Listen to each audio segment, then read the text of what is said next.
नमस्कार दोस्तों, आइए प्रकाश डालते हैं इतिहास के उन सुनहरे पन्नों पर जिन्हें वक्त के साथ साथ धूल और मतलबी इतिहासकारों की काली कलम ने कभी उजागर नहीं होने दिया। आज बात करते हैं हम उस शहादत की जिसने हिंदुस्तान में आज़ादी का परचम लहराया।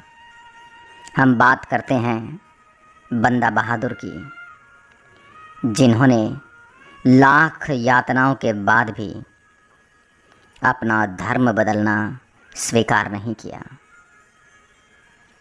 समझ नहीं आता यह शहादत इतिहास के पन्नों से गायब क्यों है। भारत के स्वतंत्रता संग्राम में 18वीं शताब्दी के शुरू में ही दो लड़ाइयाँ अपना ऐतिहासिक महत्व रखती हैं। इन दोनों लड़ाइयों ने पश्चिमोत्तर भारत में विदेशी मुगल वंश के कफन में कील का काम किया था। ये लड़ाइयाँ थी पंजाब में सरहिंद और गुरदास नंगल की लड़ाई। इन दोनों लड़ाइयों का नेतृत्व बंदा सिंह बहादुर ने किया। बंदा सिंह बहादुर को इस संग्राम के लिए गुरु गोविंद सिंह ने तैयार किया था।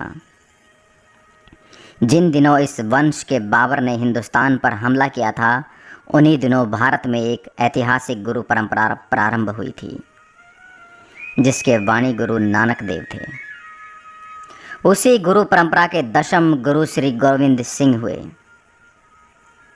गुरु गोविंद सिंह के समकालीन थे लक्ष्मण देव। वही कालांतर में बंदा सिंह बहादुर के नाम से विख्यात हुए। लक्ष्मण देव और गोविंद सिंह जी का आपस में कोई पारिवारिक संबंध नहीं था, लेकिन कालांतर में दोनों का ऐसा संबंध विकसित हुआ जिसने भारत का इतिहास बदल दिया। गुरु गोविंद सिंह जी ने पंजाब में मुगल वंश की नींव को हिला दिया था। बाबर से शुरू हुआ मुगल वंश औरंगजेब तक आते आते लड़खड़ाने लगा था। पूर्व, पश्चिम, उत्तर, दक्षिण चारों दिशाओं में उसे घेर लिया गया था। अंतिम प्रहार गुरु गोविंद सिंह जी ने किया था। मुगल वंश का पतन शायद कहीं पहले हो जाता, लेकिन घर के जयचंदों ने लड़ाई को लंबा खींच दिया। इन संघर्षों का ही परिणाम था कि औरंगजेब की मौत के बाद लाल किले की सत्ता कमज़ोर होती चली गई। औरंगजेब की मौत के बाद गुरु गोविंद सिंह जी भी उसी ओर प्रस्थान कर गए थे, जहां शिवाजी ने मुगल सत्ता को परास्त किया था। आगे की लड़ाई जारी रखने के लिए किसी योग्य पात्र की तलाश थी। बंदा बहादुर गुरुजी की उसी तलाश का उत्तर था। पंजाब में मुगल वंश की सत्ता के दो बड़े केंद्र सरहिंद और लाहौर थे। सरहिंद का नवाब वज़ीर खान बहुत ही जालिम और खूंखार था।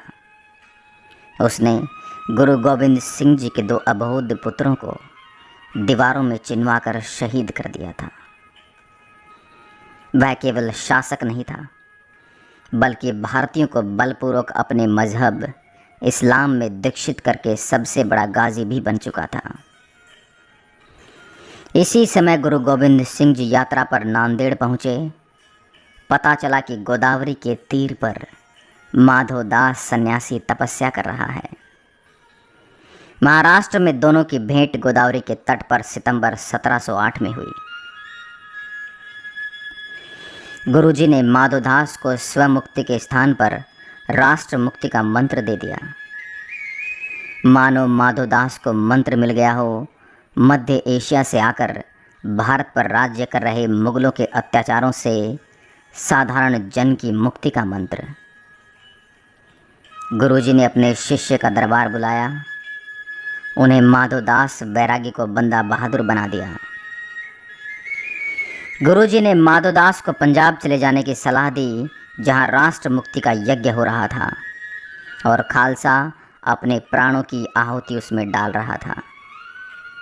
उस यज्ञ की ज्वाला मंद न पड़ जाए, यही माधोदास को देखना था।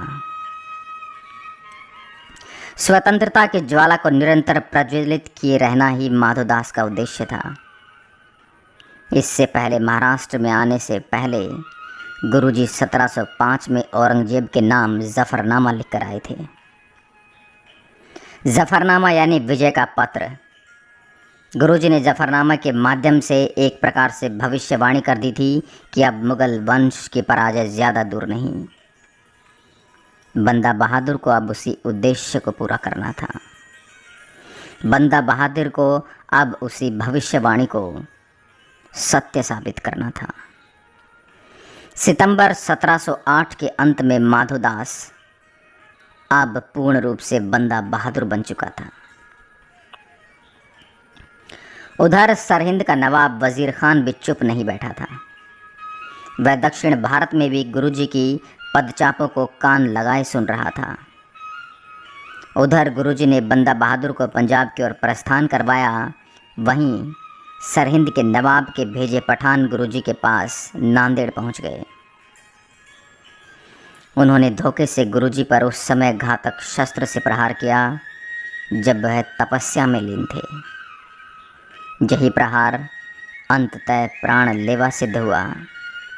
7 अक्टूबर 1708 के दिन भारत के आकाश से यह सूर्य अस्त हो गया।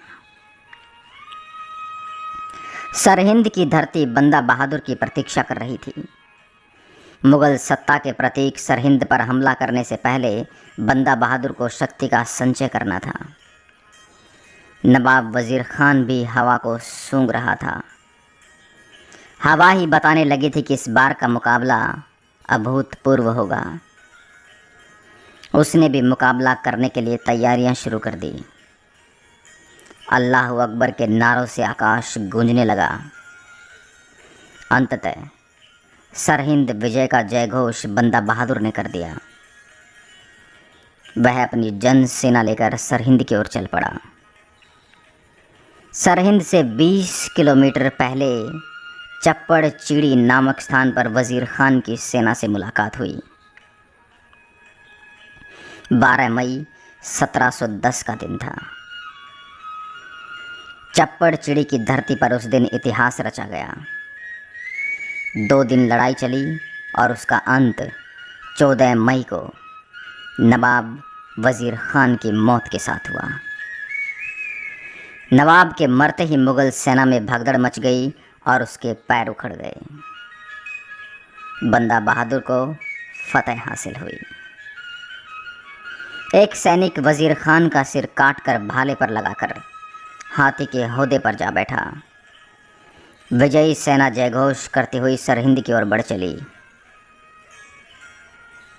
शाम होते होते विजयी सेना सरहिंद के दरवाजे पर पहुंच गई। अगले दिन दोपहर होते होते सरहिंद के दरवाजे टूट गए और 28 परगना वाले इस प्रांत पर बंदा बहादुर का कब्जा हो गया। मुगल सत्ता का अंत हुआ। 14 मई 1710 से सरहिंद स्वतंत्र हुआ और वहीं से शुरू हुई बंदा बहादुर की लाहौर को भी स्वतंत्र करा लेने की रणनीति। उधर दिल्ली के तख्त पर 1713 में फारूक सियर बैठा। दूसरी तरफ गुरदासपुर नंगल में हवाएं आग उगलने लगी। स्थान स्थान से स्वतंत्रता सेनानी गुरदासपुर नंगल में एकत्रित होने लगे। मुगल सेनाओं ने गुरदासपुर नंगल को घेर रखा था। बंदा बहादुर ने गुरिल्ला युद्ध प्रणाली को अपना लिया था। थोड़ी सी संख्या में बंदा के सैनिक बाहर निकलते, अचानक मुगल सेना पर धावा बोलते। 8 मास तक लुका छिपी का खेल चलता रहा। घेरा सख्त होता जा रहा था। उसके साथ उसके कुछ साथी साथ छोड़कर भी चुपचाप वहां से चले गए। नवंबर 1715 तक किले के अंदर सैनिकों के भूखों मरने की नौबत आ गई। आर पार की स्थिति हो गई थी। बंदा बहादुर ने 17 दिसंबर को किले के दरवाजे खोल दिए। अंतिम लड़ाई लड़ी गई। दोनों पक्षों के अनेक लोग मारे गए। मुगल सेना ने 200 सैनिकों को बंदी बना लिया। बंदा बहादुर को जंजीरों में जकड़ दिया गया। सिखों के सिर काटकर नेज़ों पर लहराए जाने लगे।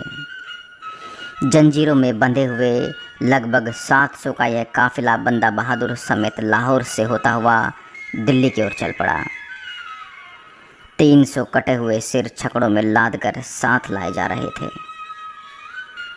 29 फरवरी 1716 को यह काफिला दिल्ली पहुंचा। कई दिनों तक इन बंदियों का बड़ी निर्दयता के साथ सार्वजनिक कत्लेआम होता रहा। मुगल शासकों ने इन बंदियों को बचने के लिए मुसलमान बन जाने का विकल्प दिया। इस परिस्थिति में सभी ने मरना कबूल किया, पर इस्लाम स्वीकार करना नहीं। अंत में 9 जून 1716 को बंदा बहादुर को जंजीरों में बांधकर बाहर लाया गया। पिंजरा हाथी पर रखा हुआ था। उसकी गोद में 4 साल का बेटा अजय सिंह था। मुगल सैनिकों ने अजय को मारकर उसका जिगर बंदा बहादुर के मुंह में डाल दिया था। उनकी आंखें निकाल ली गई, फिर एक एक कर बड़ी बेरहमी के साथ उनके शरीर के अंग काट डाले गए, फिर चमड़ी उतारी गई, अंत में उनका शीश काट दिया गया। स्वतंत्रता के इतिहास के एक और अध्याय का अंत हो गया।